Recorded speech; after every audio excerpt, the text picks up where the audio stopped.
قرآن کریم سے علامہ اقبال کی وابستگی۔ علامہ اقبال 1933 میں نادر شاہ کی دعوت پر افغانستان گئے۔ اس سفر میں سید راز مسعود اور سید سلمان ندوی بھی ان کے ہمراکب تھے۔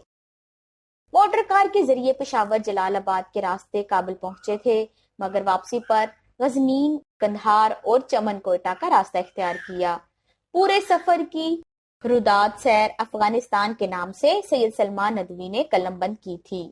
چمن سے کوئٹہ آتے ہوئے علامہ سے ان کی جو گفتگو ہوئی، اس کے ذکر میں سید صاحب لکھتے ہیں، ڈاکٹر صاحب نے اپنے آغاز زندگی طالب علمانہ عہد کا ذکر چھیڑا، پھر اپنے والد مرحوم کا تذکرہ کیا کہ وہ خود ایک صاحب دل صوفی تھے اور دیندار علماء کی صحبت میں چلتے تھے۔ اس زمن میں یہ معلوم ہوا کہ ہمارے جلیل القدر اسلامی شاعر کے حسیات خفتہ کے تاروں میں جس مضارب نے حرکت پیدا کی، وہ خود ان کے والد ماجد کی ذات برکات تھیں۔ اثناء گفتگو میں ڈاکٹر صاحب نے اپنے طالب علمی کے عہد کے ایک حصے میں اپنے والد محروم کا ایک فقرہ سنایا جس نے میرے دل پر بے حد اثر کیا۔ فرمایا کہ اپنے وطن سیالکوٹ میں صبح کی نماز کے بعد قرآن پاک کی تلاوت کیا کرتا تھا۔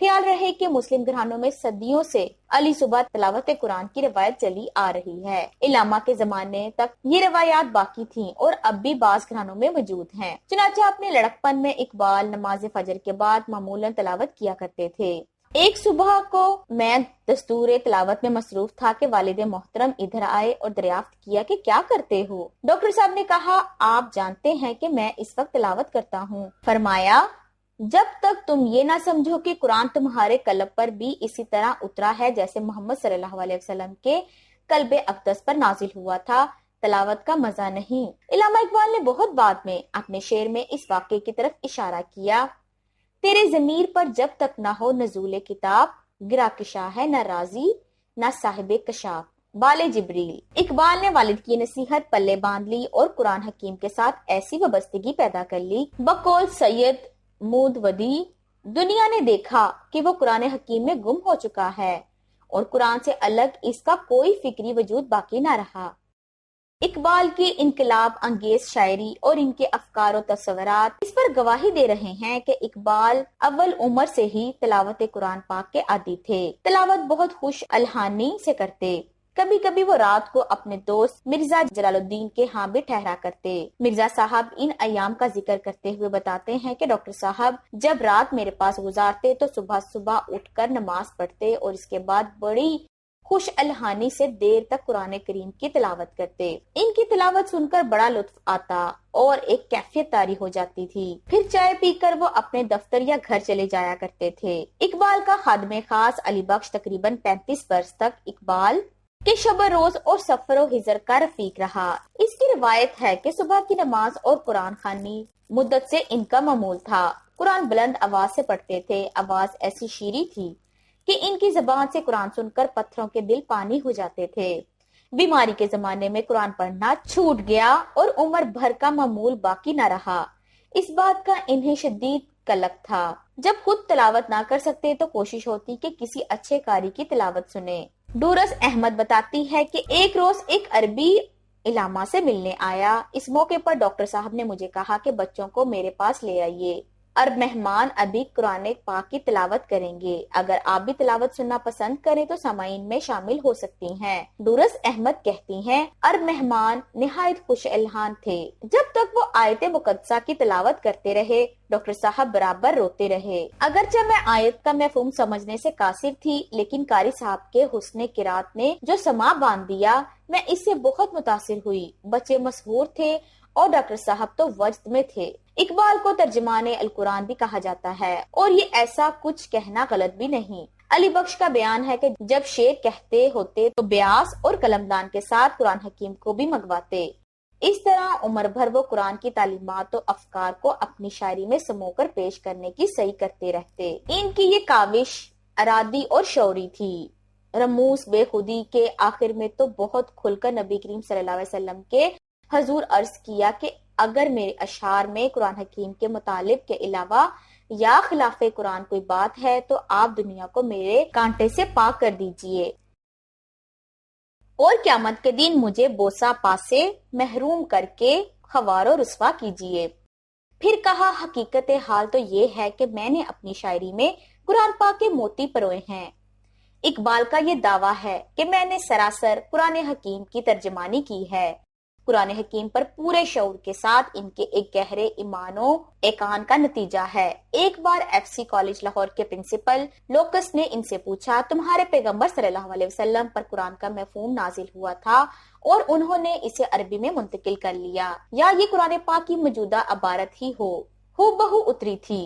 علامہ نے کہا، یہ اسی طرح اتری تھی۔ پرنسپل لوکس کو کچھ تعجب ہوا کہ یہ ایم اے، پی ایچ ڈی، لا، یورپ کا تعلیم یافتہ فلسفی بھی دقیانوسی باتوں پر یقین رکھتا ہے۔ اقبال نے کہا، میرا تجربہ ہے کہ مجھ پر پورا شعر اترتا ہے، تو پیغمبر پر یہ پوری عبارت کیوں نہ اتری ہوگی؟ رموز بے خودی کے ایک باب کا عنوان ہے، آئین ملت محمد صلی اللہ علیہ وسلم قرآن است۔ اس میں پہلے وہ افراد امت سے سوال کرتے ہیں، کیا تم جانتے ہو تمہارا آئین کیا ہے؟ پھر خود ہی جواب دیتے ہیں، قرآن حکیم۔ اس کے بعد دور حاضر کے مسلمان اور باحیثیت مجموعی امت مسلمہ سے کہتے ہیں کہ اگر تم پستی و زبوں حالی کے دلدل سے نکلنا چاہتے ہو، سر بلندی و عروج کے راستے پر گامزن ہونا چاہتے ہو، تو اس کا ایک ہی راستہ ہے، گر تمی خواہی مسلمہ زیستن نیس ممکن جذبہ قرآن زیستن۔ رموز بے خودی، اگر مسلمان بن کر زندہ رہنا چاہتے ہو تو قرآن حکیم پر عمل پیرا ہوئے بغیر یہ ممکن نہیں ہے۔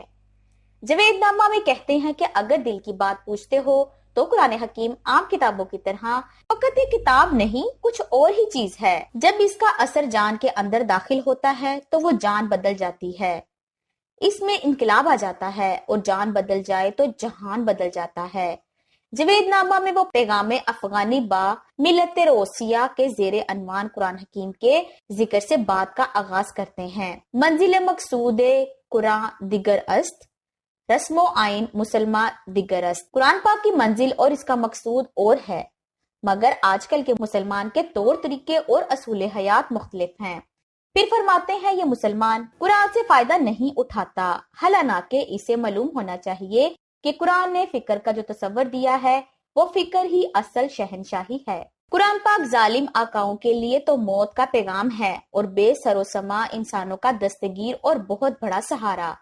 اس انقلابی کتاب میں مشرق و مغرب کی تقدیریں پنہاں ہیں، لہٰذا اے مسلمان نور قرآن پر غور کرو، زندگی کے نشیب و فراز سے اور تقدیر حیات سے آگاہی قرآن حکیم سے وابستگی کے ذریعے ہی ممکن ہے۔ مسلمان کو مخاطب کرتے ہوئے کہتے ہیں، تم اور طرح کی شرع اور غیر قرآنی قوانین اپنا کر کسی اور راستے پر چل پڑے ہو، ذرا رک کر قرآن پاک پر غور کرو۔ پھر علامہ امت مسلمہ کو خبردار کرتے ہیں کہ اگر تم نے غفلت برتی اور قرآن پاک کو چھوڑ دیا اور اسے منہ موڑ لیا تو اللہ پاک قرآن پاک کو کسی اور قوم کے سپرد کر دیں گے۔ خیال رہے کہ علامہ اقبال نے اپنی اردو اور فارسی شاعری میں قرآن حکیم کا ذکر بار بار اور مختلف اسلیب و انداز میں کیا ہے۔ پھر ان کے نمایاں افکار و تصورات یعنی خودی فلسفہ، تصور بے خودی، عقل و عشق، مرد کامل، فکر، تصوف وغیرہ اصلاً قرآنی تعلیمات کی بنیاد پر ہی تشکیل پذیر ہوئے ہیں۔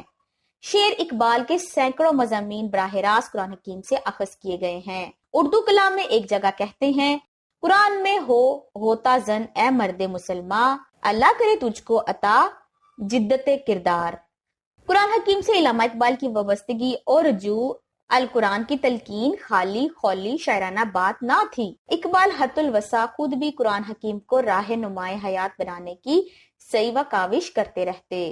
مثلاً حیات اقبال کی تقریباً ساری کتابوں میں یہ واقعہ ملتا ہے کہ علامہ کی بہن کریم بی بی ایک عرصے سے خوش دامن کے نامناسب رویے کی بنا پر میکے میں آ کر رہی تھی۔ خوش دامن فوت ہو گئیں تو ان کا خاوند اقبال کا بہنوئی انہیں لینے آیا۔ اقبال کے والدین تو رضامند ہو گئے، مصلحت پر راضی نہ تھے۔ والدین نے بہت سمجھایا مگر وہ کسی طرح نہ مانے، اصرار کرنے لگے کہ بہنوئی اور ان کے ساتھ آنے والوں کو واپس کر دیا جائے۔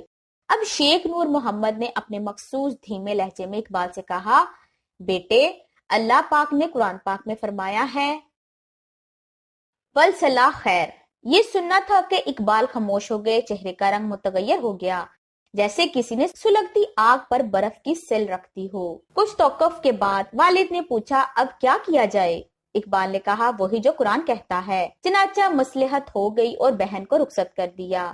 قرآن حکیم سے اقبال کی وابستگی تا دم آخر برقرار رہی۔ تلاوت تو ان کا عمر بھر کا معمول رہا۔ کبھی کبھی تلاوت کرتے وقت ان پر رگ طاری ہو جاتی اور بے اختیار ہونے لگتے۔ نوجوانوں کو علی صبح تلاوت کی تلقین کیا کرتے۔ مثلا ایک بار فرمایا، مسلمانوں کے لیے جائے پناہ صرف قرآن کریم ہے۔ میں اس گھر کو 100,000 تحسین کے قابل سمجھتا ہوں جس گھر سے علی صبح تلاوت قرآن مجید کی آواز آئے۔ تلاوت کے ساتھ ساتھ وہ قرآن حکیم کے معنی و مفاہیم پر بھی برابر فکر و تدبر کرتے رہتے۔ خواجہ حسن نظامی کے نام ایک خط میں اعتراف کرتے ہیں کہ میرا ابتدائی میلان تصوف کی طرف تھا اور یورپ کا فلسفہ پڑھنے سے یہ میلان اور بھی قوی ہو گیا کہ یورپ کا فلسفہ بحیثیت مجموعی وحدت الوجود کی طرف رخ کرتا ہے، مگر قرآن پر تدبر کرنے اور تاریخ اسلام کا مطالعہ کرنے سے مجھے اپنی غلطی معلوم ہوئی اور میں نے محض قرآن کی خاطر اپنے قدیم خیال کو ترک کر دیا۔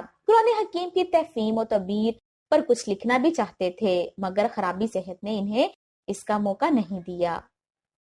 اگر آپ کو یہ ویڈیو پسند آئی ہے تو ہمارے چینل برائٹ سائڈ اردو کو لائک کریں، سبسکرائب کریں اور شیئر کریں اپنے دوستوں کے ساتھ تاکہ نئی آنے والی ویڈیوز کی نوٹیفیکیشن آپ کو بر وقت ملتے رہیں۔ ملتے ہیں نئی ویڈیو کے ساتھ، تب تک کے لیے اللہ حافظ۔